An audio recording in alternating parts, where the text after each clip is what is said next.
What a start this is, what a start this is എന്ന് കമൻറ്റേറ്റർമാരെ കൊണ്ട് ആവർത്തിച്ച് പറയിപ്പിച്ച് സൺറൈസേഴ്സിൻ്റെ അരങ്ങേറ്റ കളിക്കാരൻ പ്രഫുൽ ഹിഞ്ചെ തോൽവി എന്തെന്നറിയാതെ വന്ന രാജസ്ഥാൻ റോയൽസിനെ സ്വന്തം തട്ടകത്തിൽ 57 റൺസിന് തകർത്താണ് ഹൈദരാബാദ് സീസണിലെ തങ്ങളുടെ രണ്ടാം ജയം സ്വന്തമാക്കിയത്. അതുപോലെ രാജസ്ഥാൻ റോയൽസ് സീസണിലെ ആദ്യ തോൽവിയും 4 ഓവറുകൾ 34 റൺസ് മാത്രം വിട്ട് കഴിഞ്ഞ് വൈഭവ് സൂര്യവംശി പോലുള്ള പവർ ഹിറ്റർ പുറത്താക്കി 4 വിക്കറ്റ് പ്രകടനം കാഴ്ചവെച്ച പ്രഫുൽ ഹിഞ്ച തന്നെയാണ് ഇന്നലെ പ്ലെയർ ഓഫ് ദി മാച്ചായി തിരഞ്ഞെടുക്കപ്പെട്ടത്.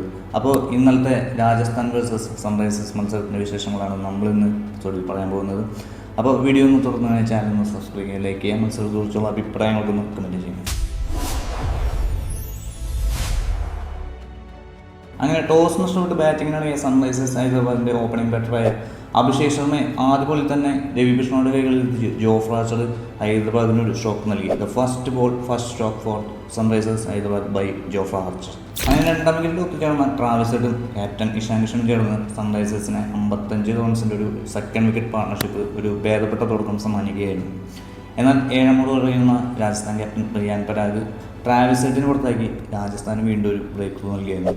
ട്രാവിസ് ഹെഡിൻ്റെ ഭാഗത്തു നിന്ന് ഇന്നലെ കണ്ടത് വളരെ റയറായിട്ടൊരു ഇന്നിങ്സ്. വെറും 18 ബോളിൽ 18 റൺസ്, അതായത് 100 സ്ട്രൈക്ക് റേറ്റിൽ വെറും 3 ഫോർ മാത്രമേ ഇന്നലെ അദ്ദേഹത്തിന് 18 ഗോൾ നേരിട്ടിട്ടും സൺറൈസേഴ്സ് ഹൈദരാബാദിന് വേണ്ടി നടന്നത്. അതായത് വളരെ റയറായി കാണുന്ന ട്രാവിസ് ഹെഡ് ഇന്നിങ്സ് ആണ്. എന്നാൽ 3-ാം വിക്കറ്റിൽ ഹെർണി ക്രോസിനും അതുപോലെ തന്നെ ക്യാപ്റ്റൻ ഇഷാൻ കിഷൻ ചേർന്ന് 88 റൺസ് പാർട്ണർഷിപ്പ് സൺറൈസേഴ്സ് ഹൈദരാബാദിനെ മികച്ചൊരു സ്കോറിലെത്തിക്കുകയാണെന്ന് വേണമെങ്കിൽ പറയും. ക്യാപ്റ്റൻ ഇഷാൻ കിഷൻ ഇന്നലെ സൺറൈസേഴ്സിന് ഹൈദരാബാദിന് വേണ്ടി നല്ലൊരു വെടിക്കെട്ട് ഇന്നിങ്സാണ് കാഴ്ചവെച്ചത്. അതായത് 44 പന്തിൽ 8 ഫോറും 6 സിക്സും ഉൾപ്പെടെ 91 റൺസ്, വെറും 9 റൺസ് അകലെ അദ്ദേഹത്തിന് സെഞ്ചുറി നഷ്ടമാകുകയായിരുന്നു. അങ്ങനെ ക്യാപ്റ്റൻ ഒരു ക്യാപ്റ്റൻ സ്നോക്ക് തന്നെയായിരുന്നു. 14-ാം ഓവറിൽ സന്ദീപ് ശർമ്മ ക്യാപ്റ്റൻ ഇഷാൻ കിഷനെയും അതുപോലെ 16-ാം ഓവറിന് തുഷാർ ദേശ്പാണ്ഡെ ഹെൻറി ക്ലാസിനെയും മടക്കി അയച്ചെങ്കിലും നിതീഷ് കുമാർ റെഡ്ഡിയും സലീൽ അറയും ചേർന്ന് സൺറൈസേഴ്സ് ഹൈദരാബാദിനെ 217 എന്നൊരു വൺ ടോട്ടലിലെത്തിക്കുകയായിരുന്നു. നിതീഷ് കുമാർ റെഡ്ഡി ഇന്നലെ 28 റൺസും അതുപോലെ തന്നെ സലീൽ അറോവ 24 റൺസും ഹെൻറി ക്ലാസൻ 40 റൺസുമാണ് ഇന്നലെ ഹൈദരാബാദിന് വേണ്ടി നേടിയത്. അതിൽ നിതീഷ് കുമാറിൻ്റെ ഇന്നിങ്സ് എന്ന് പറയുന്നത് 4 സിക്സ് മാത്രം ഉൾപ്പെടുന്ന ഒരു ഇന്നിങ്സ്. അതുകളും 13 ബോളിൽ 28 റൺസ് 4 സിക്സ് മാത്രം, അതായത് ഓവർ 200 ബോളാണ് അദ്ദേഹത്തിൻ്റെ ഒരു സ്ട്രൈക്ക് റേറ്റ്.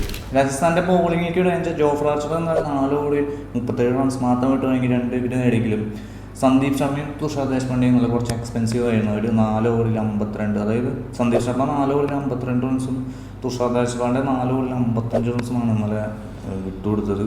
ഇരുവർക്കും ഓരോ വിക്കറ്റ് മാത്രമേ നേടാൻ സാധിച്ചുള്ളൂ. പിന്നെ വിക്കറ്റ് ടേക്കറായ രവി ബിഷ്ണോയ്ക്ക് 3 ഓവർ എറിഞ്ഞ് 35 റൺസാണ് ഇന്നലെ രവി ബിഷ്ണ, പക്ഷേ വിക്കറ്റൊന്നും നേടാൻ സാധിച്ചില്ല. അങ്ങനെ പർപ്പിൾ ക്യാപ്പ് രവി ബിഷ്ണോയുടെ നഷ്ടമായി. അത് ഓൾറെഡി ഇപ്പോൾ പ്രസിദ്ധ് കൃഷ്ണയുടെ കയ്യിലാണ്. പക്ഷേ ഇന്നലെ വിക്കറ്റൊന്നും എടുക്കാത്തതുകൊണ്ട് രവി ബിഷ്ണോയ്ക്ക് പർപ്പിൾ ക്യാപ്പ് തിരിച്ചെടുക്കാൻ സാധിച്ചിട്ടില്ല. അങ്ങനെ സൺറൈസേഴ്സിൻ്റെ 217 എന്ന ടാർഗറ്റ് ചേസ് ചെയ്യാൻ ഇറങ്ങിയത് രാജസ്ഥാൻ്റെ ഓപ്പണേഴ്സായ ജയ്സ്വാളും സൂര്യവംശിയും കൂടിയും ആദ്യ ഓവർ എറിയാൻ വരുന്നത് അരങ്ങേറ്റക്കാരൻ പ്രഫുൽ ഹിഞ്ചെ. സൂര്യവംശിയും ജയ്സ്വാളിനെ ഒന്ന് അടിച്ചു പടർത്തുന്ന കണക്കൂട്ടലെല്ലാം തെറ്റിച്ചു. രാജീവ് ഗാന്ധി ഇന്റർനാഷണൽ സ്റ്റേഡിയത്തിലെ കാണികളെല്ലാം അമ്പരിപ്പിച്ചുകൊണ്ട് 3 വിക്കറ്റിൽ പ്രകടനമായി പ്രഫുൽ ഹിഞ്ചെ. വൈഭവ് സൂര്യവംശി, വിക്കറ്റ് കീപ്പറായ ധ്രുവ് ജൂറൽ, അതുപോലെ ലോആൻഡ്രെ പെട്രോളിസ് എന്നീ 3 ബാറ്റർമാരെ 0 ഡക്കൗട്ടിലെത്തിച്ച് അരങ്ങേറ്റക്കാരൻ Praful Hinge. What a start this is, what a start this is കമൻറ്റേറ്റർമാർ പറഞ്ഞാണ്. എന്നാൽ അടുത്ത ഓവറിൽ സൺറൈസേഴ്സ് ഹൈദരാബാദിന് വേണ്ടി ആണെങ്കിൽ മറ്റൊരു താരമായ സാക്കിബ് ഹുസൈൻ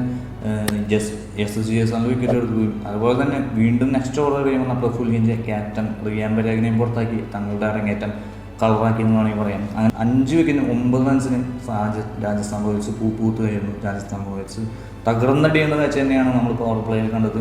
ഒരുപക്ഷെ RCBയുടെ 49 റൺസ് പോലും എത്തില്ല എന്ന് നമുക്ക് തോന്നിയ നിമിഷങ്ങളായിരുന്നു അവിടെ രാജീവ് ഗാന്ധി ഇന്റർനാഷണൽ സ്റ്റേഡിയത്തിൽ നമ്മൾ കണ്ടത്. കഴിഞ്ഞ മത്സരത്തിൽ കളിച്ച ഹർഷ് ദൂബിയും അതുപോലെ തന്നെ ജയദേവുനെക്കെട്ട് ഹർഷൽ പട്ടേൽ എന്നീ ചണ്ട ബോളർമാരൊക്കെ ഒഴിവാക്കി ഇതുപോലുള്ള നല്ല കിഡിലൻ അരങ്ങേറ്റ ബോളേഴ്സിനെ ടീമിന് വേണ്ടി കളിപ്പിച്ച സൺറൈസേഴ്സ് ഹൈദരാബാദിന് കൊടുക്കാൻ ഇന്നലത്തെ എല്ലാ കൈയടികളും. എന്നാൽ ഞങ്ങൾ അങ്ങനെ അങ്ങ് കൊച്ചാക്കേണ്ടത് നമ്മൾ കാണിച്ചെന്ന് രവീന്ദ്ര ജഡേയും അതുപോലെ തന്നെ രാജസ്ഥാനിന് വേണ്ടി ആദ്യ മത്സരം കളിച്ച ഡൊനോവിയും ഫെറോയും ചേർന്ന് ഇരുവരും കൂടി 6-ാം വിക്കറ്റിൽ 118 റൺസ് പാർട്ണർഷിപ്പ് വലിയൊരു തോൽവിയിൽ നിന്ന് രക്ഷിച്ചെടുക്കുകയെന്ന് വേണമെങ്കിൽ പറയാം.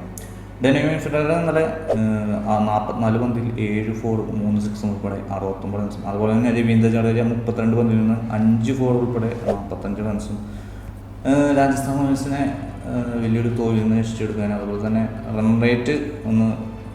റൺ റേറ്റിൻ്റെ ഒരു കനം കുറയ്ക്കാനും സാധിച്ചത്. പിന്നീട് രവീന്ദ്ര ജഡേജയും ധനാൻഷറെ പുറത്താക്കി ഇഷാൻ മലിക്കും അതുപോലെ അതിൻ്റെ മത്സരം കളിച്ച സാക്കിബ് ഹുസൈനും ചേർന്ന് സൺറൈസേഴ്സ് ഹൈദരാബാദിൻ്റെ മത്സരം സീൽ ചെയ്യുകയായിരുന്നു. അങ്ങനെ മത്സരം സൺറൈസേഴ്സ് തൂക്കി എന്ന് വേണമെങ്കിൽ പറയാം. പിന്നീട് വന്ന തുഷാർ ദേശ്പാണ്ഡെയുടെ ഒരു ചെറിയൊരു വെടിക്കെട്ട് അവസാനം ഒരു ഫിനിഷ് മൂഡ് കൊണ്ടുവരാൻ വേണ്ടിയിട്ട് ഒരു 3 സിക്സ്, അത് നമ്മുടെ 2 സിക്സ് അടിച്ച് നമ്മൾ പ്രഫുൽ ഹിഞ്ചയ്ക്കെതിരെയാണ് അരങ്ങേറ്റ മത്സരം ഗംഭീരമാക്കിയ പ്രഫുൽ ഹിഞ്ചയുടെ ആ ഒരു ഓവർ കുറച്ചൊന്ന് നിറം കെടുത്തിയെന്ന് വേണമെങ്കിൽ പറയാം. ആദ്യ ബോളും അവസാന ബോളും സിക്സിന് പൂശി, അത് എക്സ്പീരിയൻസ് ഇല്ലായ്മ ഒരു പ്രശ്നമാണ്. അപ്പോൾ അങ്ങനെ രാജസ്ഥാൻ ഇന്നിങ്സ് 159 അവസാനിക്കുകയായിരുന്നു. രാജസ്ഥാന് സീസണിലെ ആദ്യ തോൽവി. എങ്കിലും പോയിന്റ് ടേബിളിൽ 1ാം സ്ഥാനത്ത് തന്നെയാണ് രാജസ്ഥാൻ റോയൽസ്. സൺറൈസേഴ്സ് 2 പോയിന്റ് കൂടി കൂട്ടിച്ചേർത്ത് 4ാം സ്ഥാനത്ത് ഫിനിഷ് ചെയ്തിരിക്കുകയാണ്. അതുപോലെ രാജസ്ഥാൻ റോയൽസിൻ്റെ അടുത്ത മത്സരം നടന്നത് കൊൽക്കത്ത നൈറ്റ് റൈഡേഴ്സ് ആയിട്ടാണ്. അതൊരു ഈസി മാച്ച് തന്നെ ആയിരിക്കും എന്ന് വിചാരിക്കും.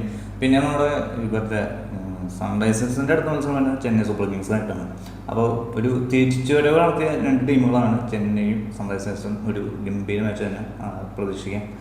അപ്പോൾ ഇന്നാണ് നമ്മുടെ കൊൽക്കത്തയും CSK തമ്മിലുള്ള മത്സരം. CSK കഴിഞ്ഞ മത്സരം ജയിച്ച് IPL നല്ലൊരു കംബാക്ക് നടത്തിയിരിക്കുകയാണ്. അപ്പോൾ ഈ മത്സരം കൊൽക്കത്ത തിരിച്ചു വരുമോ അതോ ചെന്നൈ സൂപ്പർ കിങ്സ് വീഴുമോ എന്ന് നമുക്ക് ഇന്നത്തെ മത്സരത്തിൽ കാണാം. അപ്പോൾ ഇന്നത്തെ മത്സരത്തിൻ്റെ വിശേഷങ്ങളുമായി വീണ്ടും കാണാം. അതുവരേക്കും ബൈ.